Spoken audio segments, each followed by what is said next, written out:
ये परमात्मा को एक क्षण भी न छोड़े। इसलिए कृष्ण गीता में बार बार कहते हैं कि अंतरात्मा में मुझे बसा लो, मुझे ध्यान करते हुए कर्म करो, हर क्षण मुझे साथ में रखो, तो आप कोई भी गलत कार्य नहीं कर सकते। इसलिए कहा गया है कि डरो, परमात्मा देख रहा है। डरने की आवश्यकता नहीं है, लेकिन ये याद अवश्य रखो कि जो भी कर्म कर रहे हैं उसको देखने वाला कोई है, रिकॉर्डेड हो रहा है। इसलिए वैज्ञानिक कहते हैं कि एक आकाशीय रिकॉर्ड है जहाँ पर ज्ञान प्राचीन काल से वर्तमान तक का संग्रहित हुआ है और भविष्य का ज्ञान भी उसमें छुपा हुआ है। इसलिए मनुष्य को कर्म करते हुए, परमात्मा का स्मरण करते हुए कर्म करना चाहिए। इसलिए लोग अपने घर को छोड़ते हैं, कहीं बाहर जाते हैं तो भी कहते हैं कि परमात्मा मेरे साथ। प्रवेशी नगर कीजिए सब काजा, हृदय राखी कौशलपुर राजा, अर्थात हृदय में कौशलपुर राजा को अपने, अर्थात भगवान राम को रखते हुए, परमात्मा को रखते हुए हमें यह यात्रा संपन्न करनी है। अर्थात हर क्षण हमें परमात्मा को साथ में रखना है। ओपेरा विनफ्रे जो प्रसिद्ध प्रस्तुता है, अपने आसपास केवल उन लोगों को इकट्ठा करिए जो आपको ऊपर उठा सकते हैं। अर्थात हमने ऐसे दोस्तों की संगति करनी चाहिए जो हमारी उन्नति में सहायक है।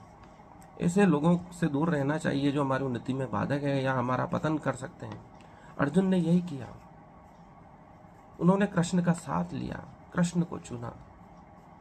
इस भयंकर युद्ध की स्थिति में जब सोचने विचारने का भी समय नहीं है, ऐसे समय में मोहग्रस्त होने पर भी कृष्ण ने उसे सही मार्ग पर लाने का लिए 18 अध्याय सुना दिए। मित्र के लिए वह कुछ भी कर सकते थे, लेकिन दुर्योधन ने नारायणी सेना चुनी और पराजय को प्राप्त हुआ। अर्थात एक ही मित्र उन्नति के लिए पर्याप्त है और नारायण की असंख्य सेना भी आपके विनाश के लिए पर्याप्त है।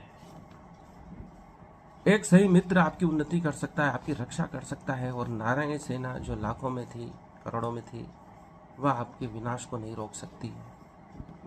क्योंकि समय कहता है महाभारत में, कोई महान नहीं है, सब ने कुछ न कुछ गलतियां की हैं। कृष्ण को उन्होंने नहीं गिना क्योंकि वह नायक नहीं, महानायक है।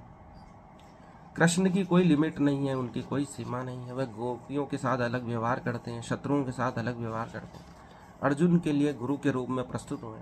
हर क्षण उनका अलग अलग रूप प्रस्तुत होता है और सभी सोचते हैं कि ये मेरे ही हैं। जिनसे जैसी बात करते हैं तो ऐसा लगता है कि उनसे ज्यादा हितैषी उस व्यक्ति का कोई नहीं है।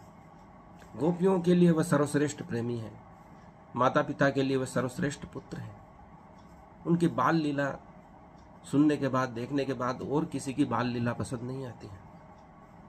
उन जैसे प्रेमी को देखने के बाद और